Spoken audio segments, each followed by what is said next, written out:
Christopher Columbus, one of the great European heroes, turns up on the island of Hispaniola. He was welcomed by the native people. They embraced them, they treated them with fantastic hospitality. His soldiers snatched babies from the breasts of their mothers and dashed their heads against the rocks. Children were fed alive to his dogs.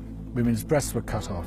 He decided to hang 13 of the Native Americans in Hispaniola to recreate the crucifixion of Jesus, plus the apostles. It's true that the majority of people died there of diseases introduced by the Europeans unwittingly, but many others were driven to death through overwork, direct murder, through starvation as their resources were taken away. Columbus insisted that everybody bring him a certain amount of gold, and those who failed to do so had their hands cut off.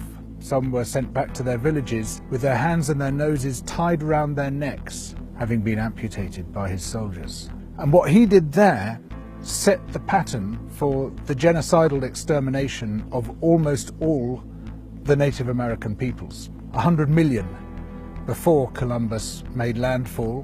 By the 19th century, that had come down to less than 1 million across the Americas. Overtly endorsed by such revered figures as George Washington and Thomas Jefferson, who wrote about the necessity of wiping out Native American peoples. In Britain, we present the colonial project as being about teaching the natives table manners and double-entry bookkeeping.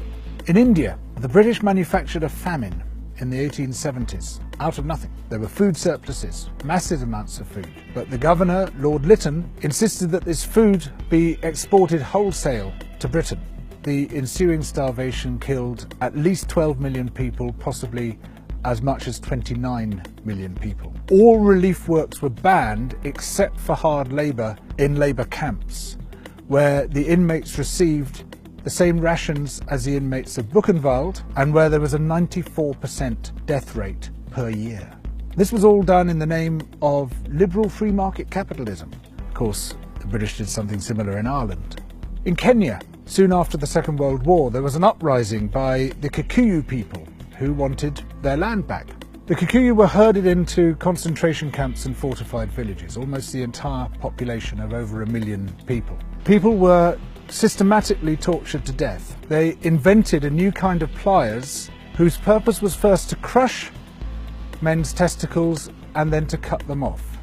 They raped women with bayonets. They raped men. Similarly, a favoured technique was to ram sand up the rectum with a stick. Sometimes they were rolled up in barbed wire and kicked around the compound until they bled to death. Some of the British soldiers boasted about this. This is within living memory. The colonial secretary lied about it. The papers documenting it were burnt.